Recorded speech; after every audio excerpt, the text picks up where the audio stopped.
सर्वदा सेव्य दादाजी श्री गोकुलनाथ प्रभु चरण कमल अनुरक्त समस्त सेवक वैष्णव वृंद श्री हरिदिवसના અનેક અનેક આશીર્વાદ અને શુભકામનાઓ.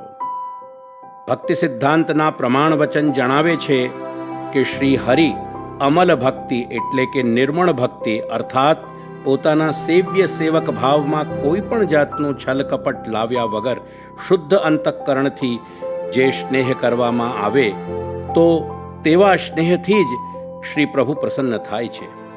ભક્તિ સિદ્ધાંતના બીજા હજારો પ્રમાણ વચનોમાં ભગવાન પોતે શ્રી મુક્તિ આપણને બતાવે છે કે મને માત્ર નિર્ગુણ ભક્તિથી જ પ્રાપ્ત કરી શકાય છે.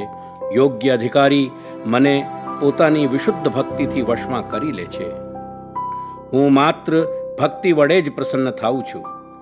આ પ્રમાણે વેદ, બ્રહ્મસૂત્ર, શ્રીમદ ભગવદ્ ગીતા અને મૂર્ધન્ય ભક્તિશાસ્ત્ર શ્રીમદ ભાગવતથી સમજાય છે કે ભગવાન પ્રેમલક્ષણા કે નિર્ગુણ ભક્તિથી જ પ્રાપ્ત થાય છે.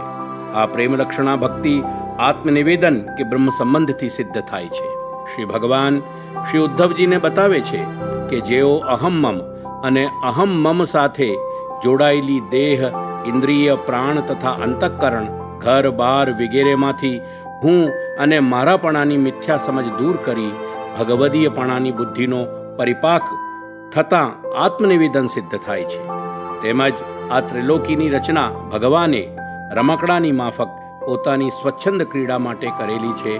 તેથી જગત અને જાગતિક પદાર્થોમાં ભગવદીયપણાની બુદ્ધિ સ્થિર કરી લેવાથી આત્મનિવેદન અને આત્મનિવેદન વડે ભગવત સેવાનો અધિકાર સિદ્ધ થાય છે.